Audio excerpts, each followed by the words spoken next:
Hello friends, मेरा नाम है सुशांत सिंह और आप देख रहे हैं मेरा यूट्यूब चैनल। तो आज का जो टॉपिक है जिसके बारे में हम बात करेंगे वो है हमारा रूरल डेवलपमेंट। और यानी कि अब यहां से हम लोग एक नए चैप्टर की शुरुआत करेंगे।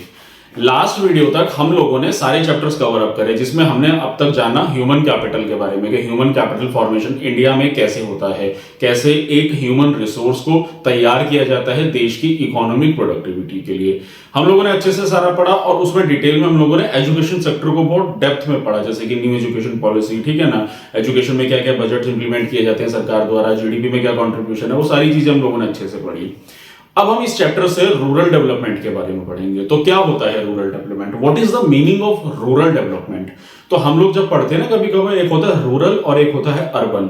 तो रूरल और अर्बन का मतलब होता है कि जब हम बात करते हैं अर्बन की तो हम लोग बात करते हैं शहरों की, ठीक है, हम जितने सिटीज में रह रहे हैं। और जब हम बात करते हैं रूरल की तो हमारा आता है बेसिकली रियल इंडिया, यानी कि हमारे विलेजेस की हम लोग बात कर रहे हैं, ठीक है। यहाँ पे एक बात इंटरेस्टिंग और बताना चाहूंगा कि अगर आप लोगों को ये चैप्टर समझना है रूरल इंडिया, तो अगर आप लोगों ने पंचायत वेब सीरीज देखी हो तो उससे जरूर कनेक्ट कीजिएगा कि उसमें जितने भी आप लोगों ने मुद्दे देखे थे, गांव के मुद्दे जो होते हैं, तो देखिए शहरों के अलग मुद्दे हैं। शहरों में रहने वाले इंसान की जो लाइफ है वो बहुत ही ज्यादा फास्ट है, सुबह नौकरी पे निकल रहा है, उसका मुद्दा है वहां पे ट्रैफिक का सबसे बड़ा मेन मुद्दा कि वो ऑफिस जाने में ही उसको 2-2 घंटा लग जा रहा है, ट्रैफिक में फंसता है, ठीक है। शहरों में मुद्दा है बहुत ही ज्यादा पॉल्यूशन है कि इंसान जो है ठीक से सांस नहीं ले पा रहा है उस ट्रैफिक के ही चलते हुए, ठीक है। उसके अलावा मैं बात करूं कि इंसान के अंदर पैसे की इतनी ज्यादा वो है क्योंकि सब चीजें महंगी हैं, महंगाई इन्फ्लेशन ज्यादा है वहां पे, ठीक है, कुछ चीज ऑर्गेनिक नहीं है, ठीक है। तो ये शहरों के मुद्दे हो गए कि रोज इंसान अपनी रोजमर्रा की जिंदगी में इन सारी चीजों से डील कर रहा है। अब गांव के क्या मुद्दे हैं, रूरल इंडिया के क्या मुद्दे हैं, रूरल में हम लोग किन चीजों पे ध्यान दें और किन में डेवलपमेंट्स की जरूरत है। जैसे शहरों में हम लोग ने बात करी अभी, जैसे ट्रैफिक का अपने आप में बहुत बड़ा मुद्दा है, तो इंफ्रास्ट्रक्चर में बहुत ज्यादा ध्यान दिया जाता है, ठीक है ना। पॉपुलेशन पॉल्यूशन कंट्रोल पे एक मुद्दा हो जाता है कि मतलब जैसे कि AQI लेवल हमारा जो पॉल्यूशन बहुत ज्यादा दिन पर दिन बढ़ता जा रहा है, ग्लोबल वार्मिंग जिसके चलते हुए हमारा जो पॉल्यूशन है, हम लोग सांस ले रहे हैं जो, तो पॉल्यूशन से लोगों को बहुत ज्यादा बीमारियां हो रही है। तो बीमारियां आप लोग अगर नोटिस करें तो शहरों में ज्यादा देखने को मिलेगी, गाँव में नहीं मिलेगी। तो फिर गाँव के मुद्दे क्या है, गाँव के मुद्दों को समझना है तो हम ये समझने की कोशिश करें कि गांव की जो लाइफ है वो इतनी ज्यादा कॉम्प्लिकेटेड है, कभी कभार अगर उसको सोच के देखो कि वहां के जो मुद्दे हैं वो शहरों से एकदम अलग हैं।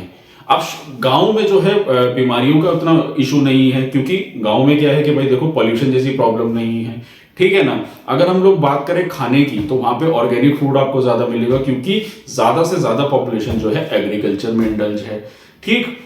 उसके अलावा वहां के जो मुद्दे हैं वो आ जाते हैं फिर एम्प्लॉयमेंट के, क्योंकि वहां पे एक सिंगल एम्प्लॉयमेंट है। जैसे शहरों की बात करें, शहरों में मल्टीपल अपॉर्चुनिटीज हैं आपको काम करने के लिए, अगर आप पढ़े लिखे भी हैं या फिर आप लोग अनपढ़ भी हैं, मतलब कम पढ़े लिखे हैं, तो भी आपको काफी तरह की अपॉर्चुनिटीज है। लेकिन गाँव में क्या है, गाँव में हम लोग सिर्फ कुछ लिमिटेड चीजों के बारे में ही जानते हैं, लिमिटेड ही रिसोर्सेज है, लिमिटेड ही एम्प्लॉयमेंट अवेलेबल है, ठीक है। एग्रीकल्चर पे जो सबसे ज्यादा डिपेंडेंसी है।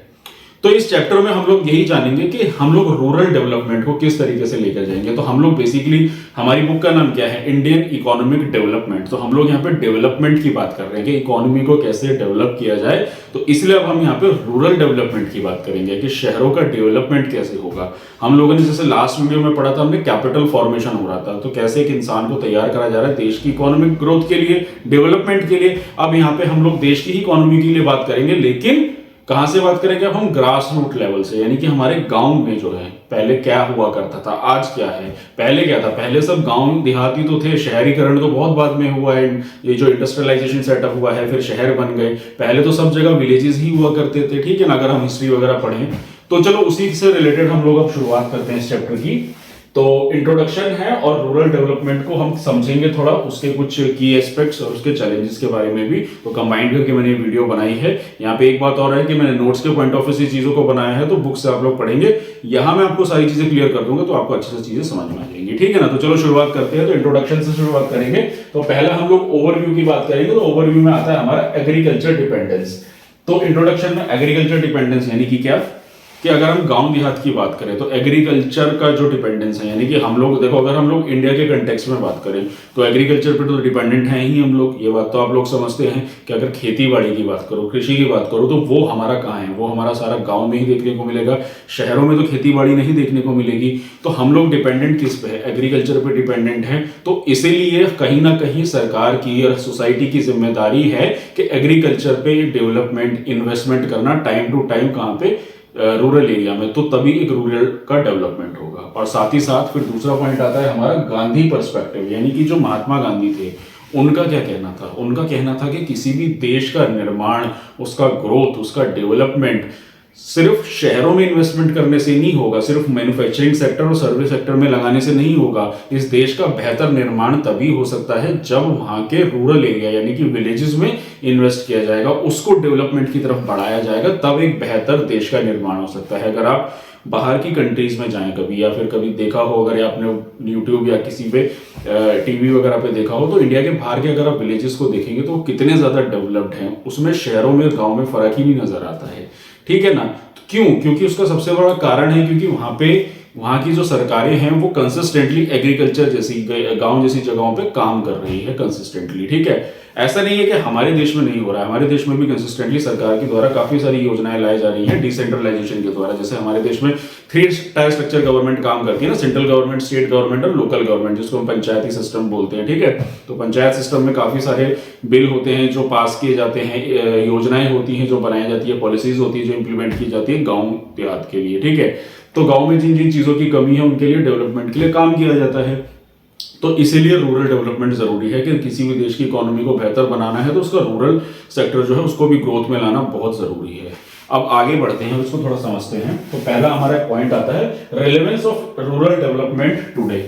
तो आज के जमाने में सरकार का क्या रिलेवेंस है, यानी कि क्या इंपॉर्टेंस है कि हम लोग रूरल डेवलपमेंट में इतना ज्यादा फोकस क्यों कर रहे हैं। शहरों में हम लोग इन्वेस्ट कर रहे हैं, ठीक है, बड़ी बड़ी इंफ्रास्ट्रक्चर कंपनीज है, रोजगार मिल रहा है, सब कुछ मिल रहा है, गांव के लोग शहर भी तो आ सकते हैं।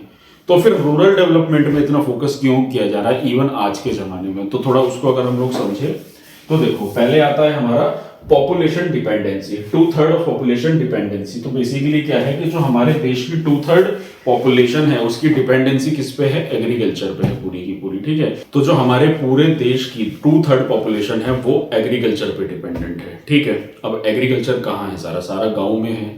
तो हमारे देश की भाई जो खान पान है, जो लोगों का जो बेसिक अनाज है, दाल है, रोटी है, वो तो गांव देहात से ही आ रहा है ना, खेतों से निकल के ही शहरों तक पहुंच रहा है।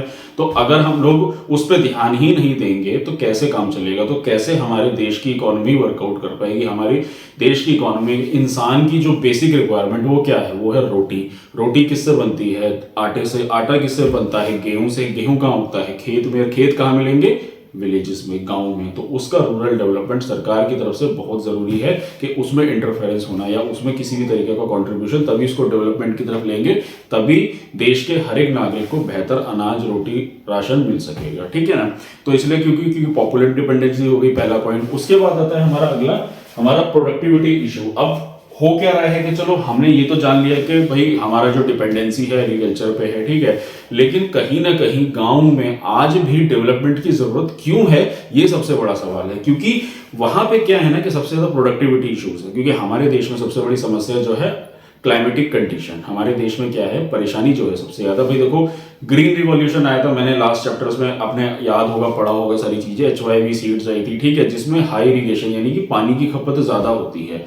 ठीक है, तो पानी का एक अच्छा इंफ्रास्ट्रक्चर पहली चीज। दूसरी चीज, हम लोग रेनफॉल पे डिपेंडेंट है, क्योंकि बरसात होगी तभी तो फसल अच्छी मिलेगी। और कभी कभार ऐसा होता है कि बरसात गलत टाइम पे होने से फसल खराब हो जाती है। तो हमारे क्लाइमेटिक कंडीशन बहुत अनस्टेबल है, जिसकी वजह से कहीं ना कहीं प्रोडक्टिविटी पे हमारा एक बहुत ही ज्यादा मेजर इंपैक्ट आता है। इवन इस साल और लास्ट ईयर की भी प्रोडक्टिविटी को अगर हम मैच करें तो इन्फ्लेशन रेट देखने का जो कारण होता है, इन्फ्लेशन यानी कि जो चीजों का दाम बढ़ रहा है स्पेशली खाने की चीजों में, वो इसीलिए ही बढ़ता है क्योंकि हमारे जितनी भी खाने पीने की चीजें हैं, क्लाइमेटिक कंडीशन की वजह से चीजें ठीक से तो उग नहीं पाती हैं या खराब हो जाती है, जिसकी वजह से फिर चीजों के दाम बढ़ते हैं। ठीक है ना। तो प्रोडक्टिविटी का एक इशू हमेशा से स्टार्टिंग से रहा है हमारे एग्रीकल्चर सेक्टर में। और एग्रीकल्चर सेक्टर पूरा कहाँ पे है, हमारा रूरल इंडिया में। उसके बाद अगला पॉइंट आता है हमारा पॉवर्टी रेट्स। अब पॉवर्टी रेट्स को अगर हम लोग समझने की कोशिश करें तो गांव देहात में एम्प्लॉयमेंट है और गरीबी एक सबसे बड़ा इशू है। गरीबी का कारण ये है क्योंकि हमारे देश का जो एग्रीकल्चर सेक्टर है उसकी स्थिति आज भी सही नहीं है। आप लोगों ने कंसिस्टेंटली अक्सर सुनते होंगे कि फार्मर्स जो है सुसाइड कर लेते हैं। उसका कारण ये होता है कि वो लोन लेते हैं, पैसा लेते हैं, फिर उसकी भरपाई नहीं कर पाते हैं, ठीक है ना। तो एग्रीकल्चर सेक्टर की जो स्थिति है वो हमारे देश में आज भी उतनी अच्छी बेहतर नहीं है, जिसकी वजह से सुसाइड जैसी चीजें देखने को मिलती है। गरीबी बहुत ज्यादा है, गांव देहात में आज भी जो है गरीबी है, रिसोर्सेज अवेलेबल नहीं है ठीक ढंग से। इसी वजह से वहां के काफी सारे ऐसे मुद्दे हैं जिसकी वजह से सरकार की ये जिम्मेदारी है कि वहां के डेवलपमेंट के लिए आज भी कंसिस्टेंटली काम हो रहा है, ठीक है ना। तो इसलिए ये सारी चीजें रिलेवेंस मैटर करती हैं रूरल डेवलपमेंट के लिए, जो मैंने आपको इंट्रोडक्शन में सारी चीजें बताई, ठीक है। अब इसकी मेन इंपॉर्टेंस के बारे में बात करें कि अगर गांव देहात का, रूरल का डेवलपमेंट होता है तो उससे देश की इकोनॉमी में क्या फर्क पड़ेगा। तो उसकी देश की इकोनॉमी में यही फर्क पड़ेगा कि there is a balance growth and a sustainable growth. यानी कि भाई अब देखो सीधी सी बात है ना, वही घर वाला एग्जांपल ले लेते हैं। अगर एक घर में, एक परिवार में अगर हर एक फैमिली मेंबर को अच्छी ग्रोथ मिल रही है, अच्छा अपने लाइफ में सक्सीड कर रहा है, तभी तो बैलेंस ग्रोथ कहलाएगी। अब एक फैमिली है उसमें 2 बच्चे हैं, एक बच्चा अच्छा पढ़ लिख गया, बहुत बढ़िया सक्सेसफुल हो गया, दूसरा बच्चा पिछड़ा गया, तो क्या वो फैमिली की बैलेंस ग्रोथ कहलाएगी? बिल्कुल नहीं कहलाएगी। तो ठीक उसी तरीके से अगर रूरल डेवलपमेंट और अर्बन डेवलपमेंट इक्वली सही ढंग से होगा तभी तो बैलेंस ग्रोथ कहलाएगी। और दूसरा आता है हमारा सस्टेनेबल ग्रोथ। सस्टेनेबल ग्रोथ यही होती है कि रिसोर्सेज अगर एग्रीकल्चर सेक्टर में सही ढंग से काम नहीं करेंगे तो हमारे आने वाले समय में सस्टेन हम लोग कर ही नहीं पाएंगे। सस्टेनेबल ग्रोथ का मतलब क्या होता है? रिसोर्सेज का सही ढंग से इस्तेमाल होना, ताकि हमारी नेक्स्ट जनरेशन तक भी वो चीजें मिलती चली जाएं। आज क्या है, आज एग्रीकल्चर लैंड की ये स्थिति है, एग्रीकल्चर सेक्टर में ये हाल है लोगों का कि एक किसान कभी नहीं चाहेगा कि उसका बेटा किसान बने। वो पढ़े लिखे और शहर जाए और गांव कभी वापस ना आए। ये सोच है हमारे देश में आज एग्रीकल्चर सेक्टर में, रूरल इंडिया में, ठीक है ना। क्योंकि कुछ सिलेक्टेड लोग ही हैं जो एग्रीकल्चर में सक्सीड कर रहे हैं, अदरवाइज मैक्सिमम पॉपुलेशन जो है जो एग्रीकल्चर में इन्वॉल्व है उनका कहीं ना कहीं ये मानना है कि वो अपने बच्चों को गांव देहात से बाहर भेजे, पढ़े लिखे, और उनका बेटा किसान ना बने। कभी किसान का बेटा कभी किसान नहीं बनेगा। एक आर्मी वाले का बेटा आर्मी वाला बनना चाहेगा, एक आईएएस का बेटा आईएएस बनना चाहेगा, एक बिजनेसमैन का बेटा बिजनेसमैन बनना चाहेगा, लेकिन एक किसान का बेटा कभी किसान नहीं बनना चाहेगा, क्योंकि वो अपने फादर के स्ट्रगल, उसकी गरीबी को देखने के बाद उसमें वापस जाना ही नहीं चाहेगा। तो ये सारी समस्याएं हैं, तो इन पे वर्कआउट करना जरूरी होता है। इसीलिए हम लोग रूरल डेवलपमेंट की यहाँ पे बात कर रहे थे, ठीक है ना। तो ये तो बात थी इंट्रोडक्शन की, जो मैंने आप लोगों को सारी चीजें बताई। अब रूरल डेवलपमेंट में क्या क्या चीजें आती है हम लोग वो पढ़ लेते हैं, ठीक है ना। वीडियो मैंने कंबाइंड ही कर दी है, ज्यादा इतना लंबा नहीं है, तो शॉर्ट चीजें हम जो बताने जा रहा हूँ वो सारी चीजें हम लोग ऑलरेडी पढ़ चुके हैं, इसलिए मैंने वीडियो कंबाइंड कर दी और जल्दी से आपको कीवर्ड्स बता देता हूँ। तो देखो पहला पॉइंट तो यही आता है कि फोकस क्या है। फोकस है aim to address improve areas lagging behind in village economy development. यानी कि विलेज की इकोनॉमिक डेवलपमेंट जो हो रहा है उसमें कहाँ कमियां हैं, क्या जो कमियां हैं उन पे वर्कआउट करना जरूरी है, ठीक है ना। इकोनॉमी तो हर तरीके से वर्कआउट कर ही रही है, लेकिन विलेज इकोनॉमी में क्या कमियां हैं उन कमियों को फिगर आउट करना जरूरी है, उन पे काम करना जरूरी है, ठीक है ना। तो बेसिकली पहला हमारा जो की एरियाज है वो पहला आता है हमारा ह्यूमन रिसोर्स। ह्यूमन रिसोर्स यानी कि इंसान को एजुकेट बनाना है। अब गांव में जो है एजुकेशन लेवल बहुत कम होता है, ठीक है। ऊपर से जो जेंडर डिस्क्रिमिनेशन और ये सारी चीजें देखने को मिलती है, ठीक है ना। स्कूल ठीक से पहुंचाना, वहां पे कॉलेजेस होना ताकि बच्चों को बेहतर एजुकेशन मिल सके, ठीक है। तो इसलिए ह्यूमन रिसोर्स एक बहुत बड़ा मेजर सोर्स हो जाता है पहले कि हर एक इंसान को वहां पे पढ़ा लिखा बनाना। अगर इंसान को किसान भी बनना है तो उसका पढ़ा लिखा होना बहुत जरूरी है, ठीक है।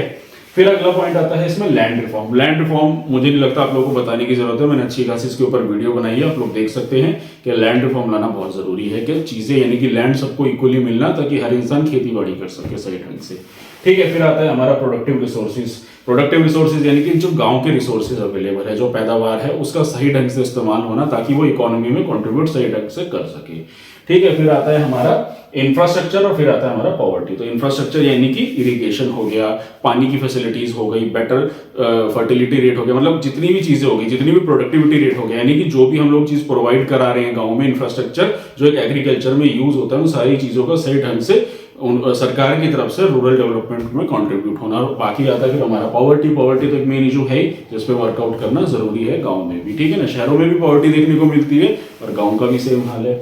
उसके बाद आता है हमारे चैलेंजेस क्या है। ये तो हमने बात करी की एरियाज के किन पे हमें काम करना है गांव के रूरल डेवलपमेंट पे। उसके बाद बात करेंगे हम इसके चैलेंजेस, क्या हम लोग चैलेंजेस देख रहे हैं रूरल में, क्या किन चीजों की वजह से समस्याएं खड़ी होती है। तो पहला आता है हमारा डिक्लाइन इन एग्रीकल्चर कंट्रीब्यूशन।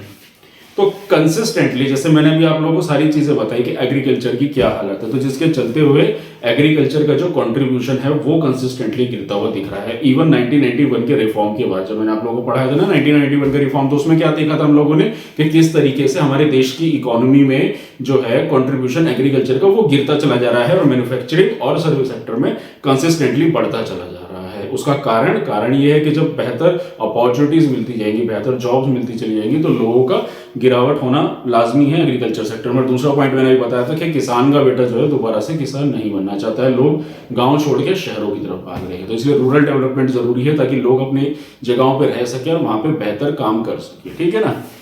उसके बाद चैलेंजेस है हमारे लो पब्लिक इन्वेस्टमेंट। तो 1991 के बाद कंसिस्टेंटली मैन्युफैक्चरिंग और सर्विस सेक्टर में ज्यादा इन्वेस्टमेंट देखने को मिला as comparative to rural areas में, वहां पे इन्वेस्टमेंट कम देखने को मिली है, ठीक है ना। तो जिसके चलते हुए ये हमारा सबसे बड़ा चैलेंज बन जाता है। और फिर अगला आता है हमारा इनएडुकेट इंफ्रास्ट्रक्चर। तो जो पूरा का पूरा इंफ्रास्ट्रक्चर सेटअप किया हुआ है, यानी कि चाहे मैं फिर इरिगेशन की बात करूं या फिर मैं एग्रीकल्चर में किसी भी कंट्रीब्यूशन की बात करूं, सीड्स की बात करूं, फर्टिलाइजेशन की बात करूं, वो इंफ्रास्ट्रक्चर आज भी एग्रीकल्चर में सही ढंग से सेटअप नहीं हुआ है, ठीक है। और अगला पॉइंट है हमारा नो अल्टरनेट एम्प्लॉयमेंट। तो गांव में एक ये सबसे बड़ी समस्या है, एग्रीकल्चर के अलावा कोई और एम्प्लॉयमेंट है ही नहीं कि इंसान और कुछ कर सके, इसलिए इंसान माथा मार के वहां पे एग्रीकल्चर में ही इन्वॉल्व है। तो ये सारे चैलेंजेस हैं कि एक विलेज की इकोनॉमी में, जिसकी वजह से काफी सारे मुद्दे हैं, मसले हैं, जिनको देश की इकोनॉमिक डेवलपमेंट के लिए जरूरी है कि उसका रूरल डेवलपमेंट होना बहुत ही जरूरी है। तो ये जरूरी है, तो आप ये समझने की कोशिश करो कि हम लोग सिर्फ बड़े शहरों में रहने के बाद, और हम शहरों के हमारे अपने किस्से हैं, लेकिन गांव के भी छोटे छोटे बहुत सारे मुद्दे हैं। जैसे पंचायत वेब सीरीज की मैंने बात करी थी, तो यहाँ पे मैं उसके बारे में एक बात बताना चाहूंगा। उसमें आप लोगों ने एक किरदार देखा होगा जो अक्सर, भूषण नाम का किरदार होता है, जो अक्सर सड़क को लेकर विवाद उठाता रहता है। तो सोच के देखो, वहां पे वो जो पंचायत ऑफिस से लेके मेन रोड तक की सड़क ना बनने की वजह से वहां के कितने सारे लोगों की एक वो बहुत बड़ी मेजर समस्या है।